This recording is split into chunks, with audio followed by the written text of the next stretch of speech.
Hello world, it's Prince the Culture Keeper here. I am with Jamichael Deshawn. And Jamichael, what are we talking about today? We're talking about studying abroad. Yes, so studying abroad has been key for me, key for you. This is like one of the ways that one of the deep connections that we made as friends, right? With Yes. studying abroad. And what I love about studying abroad is like we also have culture, right? But sometimes we're born in it and it just seems so normal to us, right? Yes. And it's only when you encounter, huh? I just want to answer that. Sorry, y'all, we saw another one of our best friends. We're back. Yes, we're back. And studying abroad is kind of one of the first times when like you and your cultural views like come in contact with other people and cultural views, Yes, right? yes. And like it's really one of the first places where you define yourself. But I want to know from you, what has been your study abroad experience? Tell us all about it and tell us where you went and why first. And then I'll ask you what you did there. Okay, good question. So I actually went to Florence, Italy in 2013. So it was about 11 years ago. We won't count. I know, I can't believe it. And I went because my university had a program specific for Florence, Italy. It was a theater in Italy program. Okay. So while we were there, we got a chance to take workshops in Commedia dell'arte. We created masks. We got a chance to travel to different museums, travel around the country. So I chose that because it was like the easiest thing for me to do for the department that I was in. And then thankfully, years later after I had gotten back, I really wanted to go abroad again. I applied for Fulbright. And I was awarded the Fulbright U.S. Student Award to live in Italy for an entire year. It ended up being 2 years. So I went to Turin, Italy, and I got a chance to study at a school there. It was amazing. Turin, yeah. Or Torino. Torino. In italiano. Ah, italiano. I was about to ask how's that Italiano. È benissimo. Ah, Se voi possiamo parlare in italiano adesso. Capito? Oh! Capito? Capiche? Possiamo parlare in italiano insieme. Okay? Let me find out. Okay, so you were there for a total of what, 3 years? It was, so the first time I went was 6 weeks, Okay. summer. Okay. And then when I went back, it was a total of 2 years. Okay. Yeah. What brought you back the second time other than Fulbright? Why did you apply to the Fulbright? Why did you want to go back? I knew, honestly, once I graduated from undergrad, I was like, oh, I'm moving to LA.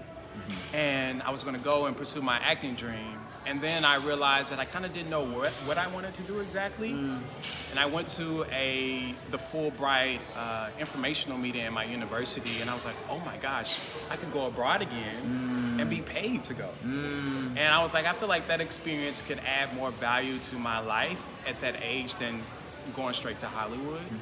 And so I decided where could I go, and I knew that I had already made a connection with someone in Italy, and I knew that would make it easier for me. So I literally wrote the director of the school. The name of the school is Atelier Teatro Fisico di Filippo Radice. I met him in 2013. I followed up with him. I was like, hey, I'm thinking about studying abroad. I want to apply for this grant. Yes. What do you think about me coming to study at your school? I want to learn more about physical theater. He was like, yes, come. And so I chose to go back because I was 22 years old and I knew there was so much ahead of me, and why not get the opportunity to go live in another country and study? So that's why. Amazing. I want to know, what did you learn about yourself and your own culture the first time when you were in Italy and encountering things? Yes, what I learned about my culture specifically, I learned that it's so unique. All of our cultures are unique in their own way. I learned how the wealth of my roots. When I was in Italy, I had people look at me and tell me, oh, your roots are so strong. And I'm like, I'm black and I'm from America. And she was like, yes, but your roots are strong. You're connected to the motherland, honestly. Yes. Or people I met in Italy from Senegal, and were like, they felt more of a connection to me. So it kind of put me into this international black diasporic culture that I didn't quite see being in the United States. Yes. But also, when I first went in 2015, I'm sorry, it was the height of the Black Lives Matter movement. I did go, and they did have Black Lives Matter Italy. Not there, Okay. but when I went, I was policing myself. Okay. Right? I was seeing Italian police on the street and I became fearful of them. I was thinking like, oh, something is going to happen to me. This was the summer before Philando Castile was killed. Actually, I don't want to talk about that. Yes, okay. But I remember having this sort of like animosity and like fear of cops all the way in another country. And I was like, wait, hold on. I'm all the way over here. Yeah. How is this taking away my The joy? cop is literally just sitting on the street minding his business. Right. Trying to get a check. Right. Like, he's not, it's not as actively pursuing Yeah. as we are in the United States because of our history. Yes. So I had to honestly unlearn that Right. while I was there. So it just gave me the opportunity to put who I am as a Black person, African youth person from Texas, and put it against like Italian culture. And I got a chance to see what ways are we similar and what ways we're different. And honestly, I found that like Italian immigrants moved to my hometown in Texas in like the beginning of the 19th. Can you tell us about your culture in your hometown that you're very proud of? I learned this, y'all, in the course of meeting with Jamal. Yes, well, I'm from Hearn, Texas. It's a small town right in the middle of the Texas Triangle. If you can imagine, Dallas up north, Houston, southeast, San Antonio, southwest. Okay. Austin is kind of on the side there. My hometown is right there in the middle. We call it the crossroads of Texas. In the past, Hearn was popping. It still is popping today, but it was popping even more in the past. It was known as like kind of like a cultural center where people from the big cities came to like go to the clubs. We're known as the crossroads of Texas because we have two major railroads that go through my hometown. It's close to Prairie View A&M University, which is an HBCU. It's close to Texas A&M University. It's I don't know. It's just like a place that has its own culture within our own culture. We think we are so much like bigger than life, but like we only have less than 5,000 people there. But we love each other and we are very prideful in who we are and what we can do and what we're capable of doing. So yeah. If I may, one of the things that struck me about Italy, you can make this mutual if you want, but one thing that struck me about Italy when I visited twice, Okay. is they're so family oriented. Yes. And they're so food oriented. Yes. And it reminds me so much of our Black American culture, right? And Latinx cultures and indigenous culture, right? Like very global South vibes Yeah. of like just being very like prioritizing meals together, growing food, getting fresh food, Yes. and then like being with family. Family is like a humongous part of Italian culture. Right. And so the vibes are similar. I think more than a few other European countries, more than most European countries, I would even say. Yeah. Italy's culture approximates like African American culture and values. The values are similar. The histories are different, right? But the values are similar and they look similar. Right. Still with difference, if that makes any sense, right? Yeah, I completely agree. I was even shocked by like my roommates. We would always just like sit around the table like it was a thing to like, no, stop what you're doing. Yes. There's food on the table. Yes. There's wine. And we're Yes. going to eat. There was no TV in the room. No. No TV. That's It's right. connection. That's right. And like checking in with each other. That's right. And making the food together, which is something that I appreciated.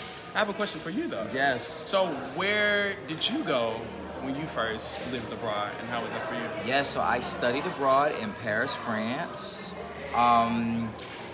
Honestly, I went all in. Like, I was very intentional about telling like a lot of my friends, I'm really gonna be. So I started learning French before. There's a whole history of why I even started this. There's a whole other episode. We're not gonna do that.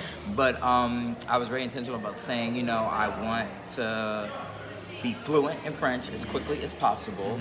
I wanted to study a lot of like the scholars of Blackness. So negritude, right? Think of like Aimé Césaire and Léopold Sédar Senghor and like other really like writers that were reading Harlem Renaissance literature in the 50s and 60s, the 40s, 50s, and 60s. and then writing their own version of like what blackness meant to them, what diaspora means to them, black people moving, right? For like French Caribbeans and Francophone Africans, it's really, and even like North Africans, Algerians, etc. It's like they are moving from the home that they were dominated in. Yeah. Then they're moving to Le Métropole, right? Paris, Yeah. or like France, which is a totally different dynamic of them for the first time leaving home. Right? Right. You have the Windrush generation of, even in England, right? Of like people from the English Caribbean moving to England. It's called the Windrush of like the late 60s, 70s, and somewhat 80s. There's also a second wave of Windrush. Wow. But this idea of people leaving Africa, like going to France, or leaving the Caribbean and going to France, right? Wow. For the first time in droves, and really like it's its whole experience. But anyway, I absolutely loved it. Yeah. Aussi, je parle français couramment. Et j'ai toujours quelques amis, tout ça. Je voyageais partout, la France et tout ça. And I loved it. I loved it. Like, so we went in. Yeah. We had a good time. We went in. Wait, when were you there? I was there from 2010 to 2011. Okay. But it overlapped, like it was over a year. Okay. Loved it. Now, France had its problems though, right? Like, Just as Italy as well. yeah, like racial tension is very real. Yes. But it's real in a different way. I don't know, it's just like very colonizing air on it. Like, I mean, the United States was colonized by Britain. Clearly you have like white British descendants and other Europeans in America. But it's like we're on a land that either one of us didn't come from, right? So it's different, right? It's like an encounter in a place of subjugation and terrible things, right? But like we're building a nation, right? Like together, but like the presence, of course we still have indigenous people, but it's different. It's a different dynamic. Yeah. Versus in Europe, it's been European. And it's people coming there, so there's this nationalism that is like very strong of like keep Europe white, keep France French, les Français de souche, as we call them, like the Frenchy French, like that could trace their, lineage back to the Magna Carta and all this, the kings. Wow. It's like Le Roi Charlemagne, like of 1200 and all this shit, right? So there's that, but to just see it play out in a different way, and then to be exempt from it. It's like, oh, I'm Black American, yes. right? So they're like, oh no, you ain't in this fight. Like, Right. But I'm like, well, wait a minute, you still like talk about people that look like me, that identify with these people, right? Right. And so I was very intentional about, of course, learning French stuff. I love European history. I love world history, but I like went all the way into like French Caribbean and West African, like a lot of Francophone Black culture and stuff. But I will tell you, full disclosure, I went back to Paris for the first time in a very long time last summer to go to Renaissance. Oh, of course, rightfully so. And Paris was so colorful. I don't remember it being that Black, that Arab, that, Middle Eastern, that Asian. And it was incredible to see this kaleidoscope of cultures. And yeah, it was just beautiful to me. And I mean, I've since, moved out of main cities, and I'm living in the country with my family. Yeah. And it actually felt more integrated there than in the U.S. Based on COVID and like other factors that were separating people. But when I went last summer, it just felt like they were more integrated. You saw people of different ethnic and racial groups sitting at the same tables. Yeah. And not that we don't see that in the U.S., Right. but it just felt more intentional than I even remember it being 10 years ago. Yeah. When I was there, a lot of more years ago than that. When I was there. Yeah. So no, I loved it. No cap, I'm even thinking about moving back. Look, Because I love it so much. I haven't gone to Italy in 7 years now. Okay. And I have an itch to get back It's abroad. about time to, Yeah. it's about time to use that passport. Would you live in Italy? Where? Would you live there? Yes. Where? I would say Turin. I feel like it's my home away from Really? home. But also Turin, or make my way down to like Florence. Florence is just, I know, it's such a romantic city. It is. Such a Or even Sardinia. Have you ever been? I have. Have you? I love Oh Sardinia. my God, how is it? It's amazing. dying to Like go. it's so quiet, so peaceful. The people just are so loving, and they take a lot of pride within their culture too, and like all the traditions that they have. So Okay. yeah, That's beautiful. yeah. Would you go back and live Where? in Italy? I mean, not Italy, but in Paris or I France. would. you? I really would. I'm not thinking like, okay, but I would. Yeah. Just because it's beautiful. So, any final things? Because in particular, you mentioned studying abroad. Yes. I think studying abroad is really important because it's not just going abroad to live, which can be daunting. Like, oh my God, I got to get a job and a visa, and like I don't know how to like do that in another country. Right. People do that, right? And there's like these dope channels of like Black Americans and other people like moving abroad since COVID, but. Studying abroad is really cool because you're still getting a degree. Yes. But you're getting the comfort of being in like a university or Yes. like you're still attached to institutions Right. that you can navigate. They're used to accepting like foreigners, right? And so you can navigate. So how do you just talk to us about whether you recommend in particular studying abroad for what age ranges and why? I would say anything after 18 and 19 up until like 25 years old, because I think at that point we're still kind of like developing, and we have like this one way of how the world is supposed to be when you're under the protection of your parents. Yes. But I think after 18, you know, you're so excited, you have so much energy, and you have this awareness to kind of like be curious about the world around you. So I think putting yourself in a place where there aren't people like you, or you have to like really be intentional about connecting and asking questions and like reflecting on who am I? Who do I want to be? What can I be in this world? How am I different, or how am I the same with these people? Or what is something that I can learn differently from someone that doesn't have the same culture for myself? I think, and it also just really helps, you know, strengthen your soft skills. Yes. Being direct, being honest, being, you know, if there's something that you need, speaking up and asking for help. So it's even like personal development. It Yes. changes the way you communicate. Yeah. Right? I agree. I think, and we also, nosotros nos hablamos en español también a veces. Él habla un poquito de español. Él habla un poquito de español también. Like, don't let him play, y'all. Un poquito. Yeah, okay. More than un poquito. More than un poquito. But like even just expanding your mind of like speaking a different language. Yes. I think it is like some of my most cherished moments were the times when like I didn't know what to say. Yeah. And there was no pressure or expectation for me to say anything. Yeah. Because they knew I was learning. And so my only role was to just receive, right? Like sit, and it's kind of paralyzing, right? You're sitting and like not being able to communicate, you're looking for words, but like that moment of like, I have to communicate with my warmth, I have to communicate with my attention, I have to communicate with my gestures. Your body, right? My body language, not my words. And it's important to not over rely on words. And I think it makes us, when we come back, more cognizant of the other ways that we can communicate. And I feel like people will receive that communication just the same, if not even more. Right. You know, they reach your presence before you say anything. That's you know? right. That's So, right. That's yeah. right. One of my favorite traditions from France that I tell people all the time. Do you know like the story behind like saying cheers? No. Well, this is very interesting. Okay. I've heard a bunch of versions of this. Okay. French people say if you cheers, you don't look me in the eye, it's 7 years of bad sex. Or I've heard it's just bad luck or ill will in general. It's just rude, right? Like if you're doing that. But it comes from, one of the things I've heard is it comes from medieval times. Wow. When they would poison each other's drinks. Okay.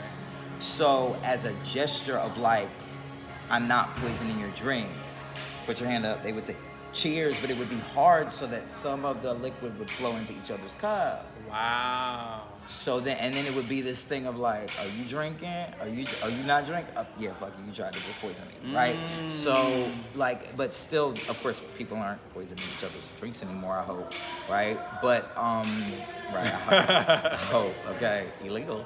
But like, still this idea of like respect and goodwill. And trust. Right? And another thing I remember is, I remember just being young, I just got my I got a BlackBerry. I was pressed to get a BlackBerry in Paris so I could text. This is like before I had a iPhones BlackBerry was too. like, you remember that? I And love I my was like, BlackBerry. I wanted, so in France, we used the QWERTY keyboard in the United States. Uh-huh. They used the AZERTY keyboard. Oh, okay. So I wanted to get an AZERTY keyboard, like little phone, so I could be like real French, right? I want to be real French or mine. And I remember just typing in one meal, and this person, he was a guest of my roommate. My roommate was French. He was a guest of my roommate. Just took the phone right out of my hand and said, after the meal, après dîner. Wow. And I was like embarrassed. They were fine with it, Yeah. but it was like, you're being rude. Right? Like, be intentional. So I'll just be transparent. Now I'm so intentional with it. Sometimes I'm out to dinner, I won't look at my phone, it'll be hours later. And people are like, where were you? I was calling you. I was at dinner. Yes. Like, I was engaging with people in real life, right, that I made plans with. And like, I will get back with y'all, but like, let me be in this moment. Yeah. Not on my phone, Yeah. not on social media, Yes. right? Not trying to find the next thing. Let me just be present in this thing. And Europe taught me that. Yeah. Wow. Any other lessons Europe taught you? I think that's pretty much it. That's it, I yeah. think just it taught me to trust who I am as a person. Yeah. Trust what I received from my family. Trust that what I brought with me is enough to keep me where I am. Just to trust my value. Yes, No, yes. regardless of where I am in the world. Yes, yes. Thank you, Jamichael. Thank you, I Prince. appreciate you so much. I love you. Okay, you'll be back because I gotta ask you about the acting. Can we find you? What are you acting? Tell us about. your acting. Yes, I am Jamichael. I'm an actor. I'm a singer. I dance. I'm also a writer. You can follow me at Jamichael Deshawn on IG, or also like my Facebook page. You can also find my YouTube page as well. I'm searching for acting opportunities and love to collaborate with people as well. So, yeah, Excellent, excellent. Well, I need to bring you back to talk about some other stuff. I'm here. Okay. Yeah. But for now, I'm so glad you wanted to share your study abroad experience with us. And thank you for sharing all of that you shared with me, because I didn't even know about it. Really? Yeah. We It was my talked first about time. this some, but I didn't get that deep. Yeah. Yeah. It's more there too. We probably need to do a part two. I would love to. You can do a part two? Yeah. Yeah. Let's yeah. do it. Thank you, Jamichael. Thank you.